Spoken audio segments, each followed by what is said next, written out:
Hi there. I dressed up a bit nicer today. I think if you going to go bankrupt, you might as well go bankrupt in style. Even got my $1 million watch and my successful tie is my business suit. I used to be a corporatist. I used to be working for a super large company, which basically was active all around the world, and I would fly to places like Los Angeles, beautiful place, and hang out in big hotels and stuff like that. But also the other side to, for instance, to Jordan, those kind of things. But anyway, and I think it's typical because you saw those in let's say the 20s and the 30s also. People had much more style, and I completely believe that if you don't have any money, you can still be stylish. You can still have decency. You can be honest, and you can be styleful and stylish. And then if you kind of manage to because you get strength from that. That's the same. What the story is about this Nehemiah, that Jewish guy that rebuilt the walls of Jerusalem. But what he basically did was he rebuilt the image of the Jerusalem Jews and gave them a new identity and pride, and then indoctrinated them in the Jewish faith, which was probably something that I wouldn't have done. But it's still nice to see how you can kind of create your own new exterior and then gain strength from having that. And I think that's and it costs nothing. So I think we will see that happening. It's completely moronic in my mind. I never understand it that, let's say, the whole world would have to listen to Christina Aguilera. She has a beautiful voice, but as you can see now with this new Grayson guy, this Bieber impersonator, there's so many talented people. Why would you listen to one of them only? And there's an outrageous court case. I forgot in which country, but I thought it was Germany, of all places, where a person was fined for having an open wireless internet connection in his home, which allowed a neighbor to download music.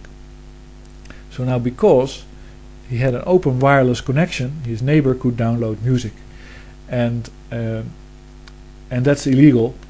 So he was fined for having an open wireless connection. This is like saying you have a window, and I can read a book, a copyrighted book, through that window.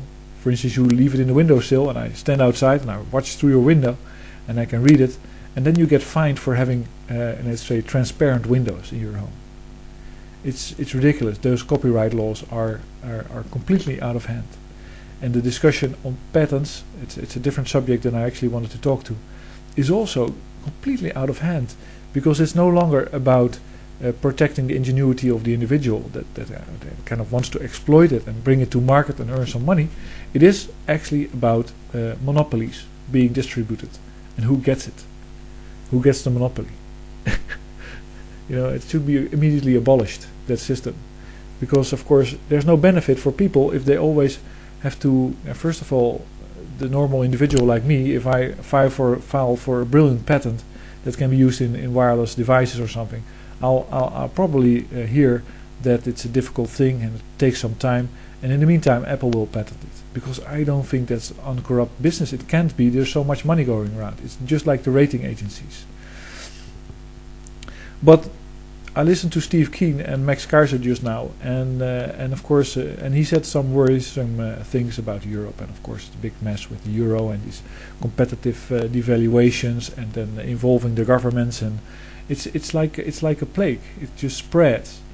The worrying aspect of what he said was that it was the same as what happened in the run-up to the Second World War.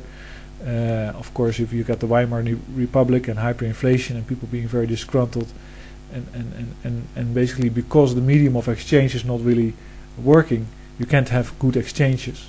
You have to go to a barter system. Then you are ripe for war. But it's also, but it's more worrisome if you put it in the context of the First World War, can pronounce it, because that war could have stopped halfway, because the generals went to the government and said, it's useless. They're in those trenches, we're in these trenches, we're throwing this mustard gas, it's ridiculous, we're all having like these diseases, we're dying, with the thousands every day. And it's useless, because what do we get? We get another piece of somme, or another. I've been in those fields. It's horrible. It's just so boring there. There's nothing going on. There's nothing to gain. It's not even super fertile. You can have let's say a few cows in the meadow. Actually, we have a farm there in that region. It's beautiful, but most people have apple trees, because then you can make cider. At least it gives you a little bit of fun. But it's useless. They went to the government. They said it, and the government and the industrialists, the companies that were profiting from making all the hand grenades, and the tanks, and the boots, and the jackets, said no. You're gonna go on. You're gonna go on fighting. We are making too much money.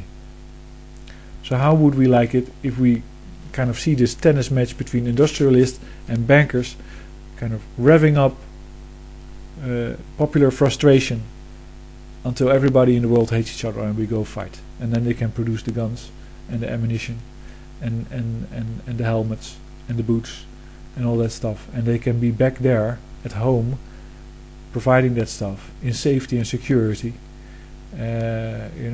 because we need it.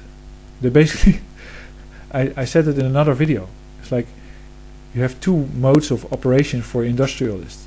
One is where you persuade the consumer to buy your stuff, and then you can follow the consumer and listen to him and be interactive. But if that breaks down, then you create a war. So you have to produce for the consumer that turn into a soldier, and he really needs that stuff, otherwise he'll immediately die, or pretty quickly. There's two modes of operation, and in both situations you're producing stuff and making a profit, and having your grand scheme of growth and all that wealth, which is fine, but it's not aligned with that morality, and that's pretty clear. Another thing is, I see that if I was an oil producing country, I would, and I wonder if people agree with this view, I would look at the world and say, listen, I got this oil and it's free for me. Of course, I get it out of the ground and I let Shell get it out, or anybody. These people work very hard, and it's a waste because I get dollars in return. But I might as well accept them, because those dollars come from, along with those dollars, there's lots of stuff that's being produced with my oil in the world, and I can buy all those with the dollars that I get. So it's actually a pretty good deal. Whatever the price of oil is, I don't really care, and whatever the value of the dollar is, I don't really care. And it only gets better as the dollar, as America gets in worse shape. So I keep providing my oil, and actually I profit from that, and I want to keep that game going. Just to say that there is no inherent risk of not being able to pay for oil if you have hyperinflation, because you will still have your production. And the only risk, of course, is if the oil countries think, well, I can give a barrel of oil to the US and it gets wasted in SUVs, and I can give a barrel of oil to China and it gets put into 5 mopeds and they drive around for years. Plus I get 2 Walkmans and a CD player. Maybe it's smarter for me to give those barrels to China, and I'll just stop giving them to the Americans. And then the Americans have to come over with their guns and confiscate the oil, or put a little pressure on these oil countries, as they have already done.